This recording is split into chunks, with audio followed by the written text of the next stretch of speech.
एक मंत्री थे, उनके ट्रेजरी बेंच में उस समय बैठते थे, मैं उनका नाम नहीं लूंगा, बहुत बड़े मंत्री थे।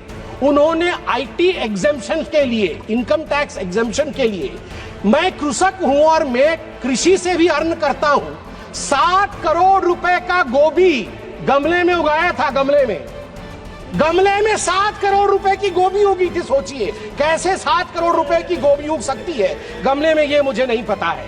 देश में एक त्राहिमाम की सिचुएशन बनी थी अर्थनीति में, और उस समय पहली बार हिंदुस्तान के ऊपर वो त्रासदी आई थी कि देश के सोना को 67 टन ऑफ गोल्ड, इसको गिरवी रखा पड़ा था। और शंकर अय्यर जी कहते हैं कि मैं मुंबई के एयरपोर्ट में देख रहा था, चुपके गाड़ियां आ रही थी आरबीआई की, और हिंदुस्तान के सोने को एयर इंडिया के एयरबस में लोड किया जा रहा था। नरेंद्र मोदी जी के नेतृत्व में 1 लाख केजी सोना, 1 लाख केजी सोना बाहर से 2024 मई को हिंदुस्तान वापस आता है। यूपीए ने भारत मां के सोने को गिरवी रखा, हमारी मां के सोने को गिरवी रखा, और दूसरे लल्ला ने, हमारे नरेंद्र मोदी ने अपने मां को अलंकृत किया। ये होता है फर्क। ये कांग्रेस पार्टी कहती है कि रोहित शर्मा अनफिट है। रोहित शर्मा अनफिट नहीं है, राहुल गांधी अनफिट है। माननीय सदस्य संबित पात्रा जी।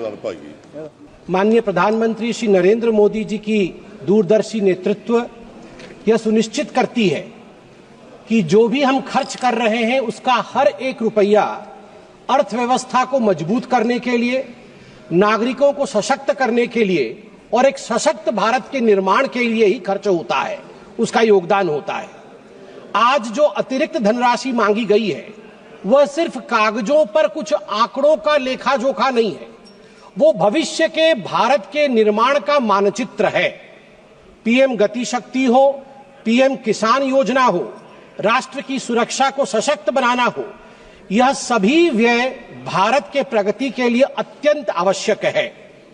कुछ विपक्षी दलों ने अभी विषय उठाया फिस्कल डिसिप्लिन को लेकर। अभी मैं माननीय प्रेमचंद्रन जी को सुन रहा था, वित्तीय अनुशासन को लेकर प्रश्न उठाया।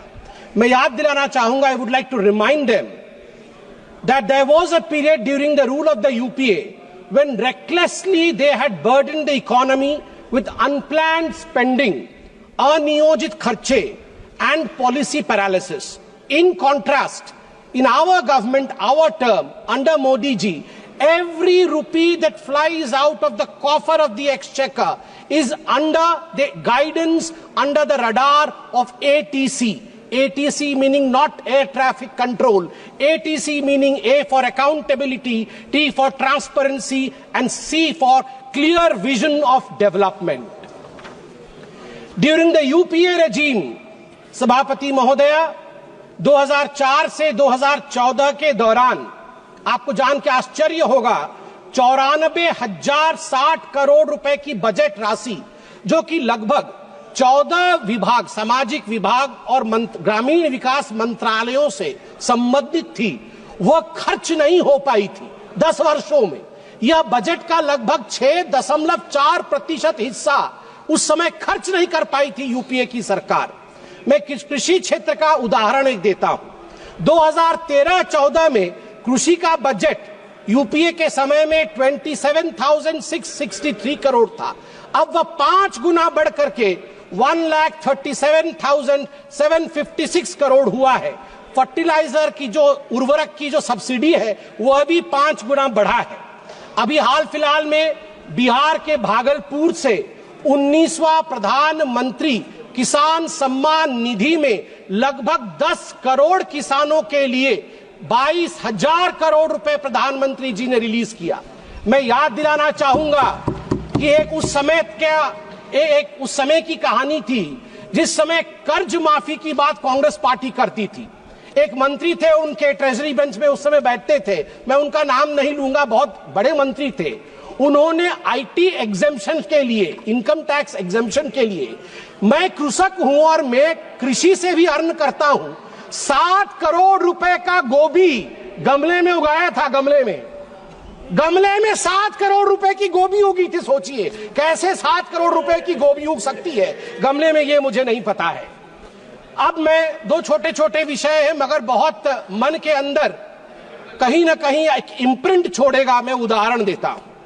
गौरव गोगोई जी बैठे हुए हैं। गौरव गोगोई जी ने आज गोल्ड मोनेटाइजेशन के ऊपर बात की। मैं 2 हेडलाइंस लेके आया हूं। पहला हेडलाइन है इंडियन एक्सप्रेस का मुंबई से जो छपा था जुलाई 8, 1991 का हेडलाइन है और ये लिखा है शंकर अय्यर ने। हर कोई इसे सुने और पढ़े भी। Secret sale of gold by the Reserve Bank of India, 21,000 kg of metal airlifted to coded destination. एक समय था 1991 में राजीव गांधी ने और कांग्रेस पार्टी ने चंद्रशेखर जी की सरकार से हाथ खींच लिया था। उस समय लिक्विडिटी की अभाव थी। देश में एक त्राहिमाम की सिचुएशन बनी थी अर्थनीति में। और उस समय पहली बार हिंदुस्तान के ऊपर वो त्रासदी आई थी कि देश के सोना को 67 टन ऑफ गोल्ड इसको गिरवी रखा पड़ा था। और शंकर अय्यर जी कहते हैं कि मैं मुंबई के एयरपोर्ट में देख रहा था, चुपके चुपके गाड़ियां आ रही थी आरबीआई की और हिंदुस्तान के सोने को एयर इंडिया के एयरबस में लोड किया जा रहा था, हिंदुस्तान के बाहर भेजा जा रहा था।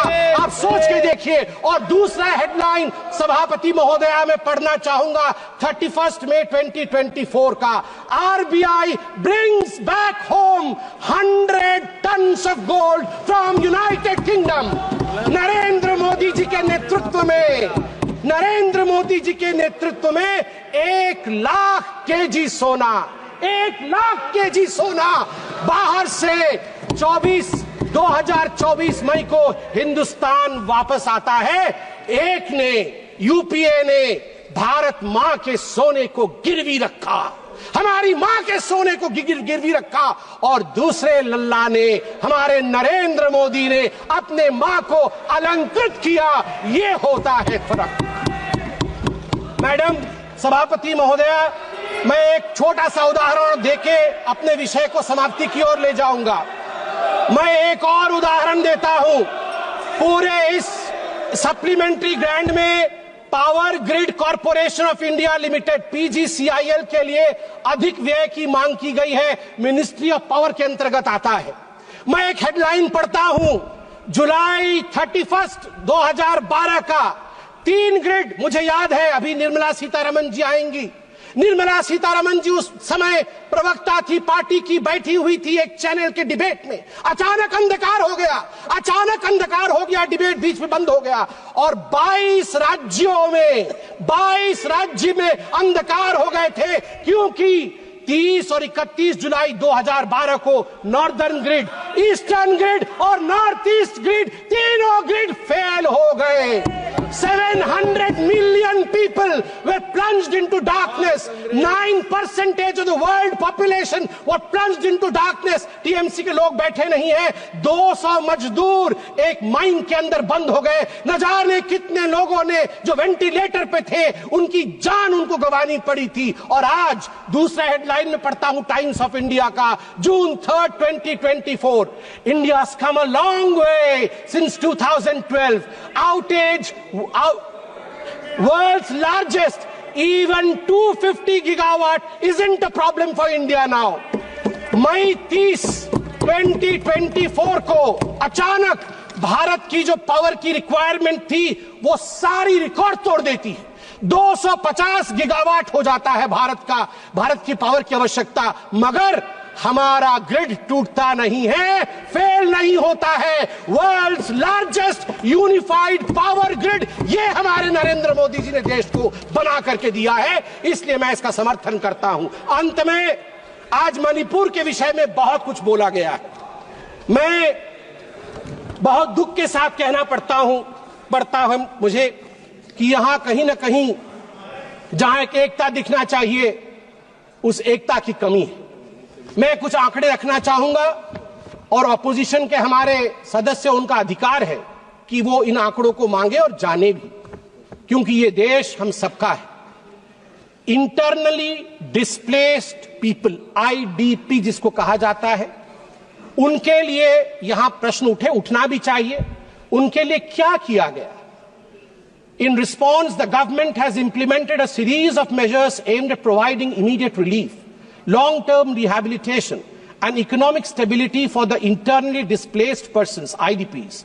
These initiatives are housing assistance first, prefabricated housing for 3,000 families to provide immediate shelter, 2,660 houses completed, 2,520 houses occupied, 340 houses will be completed by the end of the month. Financial aid of 1,000 rupees has been provided on 5 separate occasions, amounting to a total of 30 crore. An additional 27 crore has been released to support the housing reconstruction efforts in Manipur for those who are internally displaced. Relief camp operations have been sustained with an allocation of rupees 280 crore, ensuring essential services such as food and health care for affected families. A compensatory package of rupees 32 crore has been provided to farmers for those who suffered agricultural losses due to the conflict. माननीय सभापति महोदय, educational support के बारे में भी माननीय सदस्यों ने बात की। A total of 11,763 displaced students have been enrolled in various educational institutions. The government, schools and colleges have provided free admission. College students rehabilitation scheme उसको इंट्रोड्यूस किया गया 2023 में, जिसने 1000 डिस्प्लेस्ड बच्चों की मदद की ताकि वो वहां फ्रीली जाके एडमिशन ले सके, और उनको 10,000 रुपए की राशि भी ऊपर से दिया गया। एम्प्लॉयमेंट और स्किल डेवलपमेंट डिस्प्लेस्ड लोगों के लिए 426 IDP led startups have received government support. ये स्टार्टअप के माध्यम से कई लोगों को नौकरी दी गई, जो अभी 500 इंडिविजुअल उसमें एनरोल हुए हैं हाल फिलहाल में। Cabin crew training in Delhi, जिसमें मैं धन्यवाद दूंगा air India, Indigo airlines, ministry of tourism को धन्यवाद दूंगा। उनके माध्यम से 500 बच्चे मणिपुर के जो डिस्प्लेस हुए थे उनको यहां प्लेस किया गया है। Free medical treatment has been provided to the IDPs at जेनिम्स। और ठीक उसी प्रकार हमारी जो गर्भवती माताएं हैं इन रिलीफ कैंपों में, उनके लिए भी हर संवेदना के साथ पूरी तरह की प्रोविजन की गई है। अंत में महोदया, मैं बस अपने भाषण के अंत में यही कहना चाहूंगा कि हमारे राहुल जी ने थोड़े दिन पहले, कल ही उन्होंने कहा कि वोटर लिस्ट में गड़बड़ी है। अभी अरविंद सावंत जी भी बोल रहे थे कि वोटर लिस्ट में गड़बड़ी। वोटर लिस्ट में गड़बड़ी नहीं है, आपके डेवलपमेंट लिस्ट में गड़बड़ी थी। आपके डेवलपमेंट लिस्ट में गड़बड़ी थी, वोटर लिस्ट में गड़बड़ी नहीं है। अभी हमने बताया आपको, अगर वैसा डेवलपमेंट आपने किया होता तो आज आप वहां नहीं बैठे होते। दूसरी बात, ये कांग्रेस पार्टी कहती है कि रोहित शर्मा अनफिट है। रोहित शर्मा अनफिट नहीं है, राहुल गांधी अनफिट है। और मैं बता दूं, नरेंद्र मोदी जी के कप्तानी में ही आप देखिएगा भारत विश्व का चैंपियनशिप ट्रॉफी जीतेगी। भारत माता की जय, जय जगन्नाथ।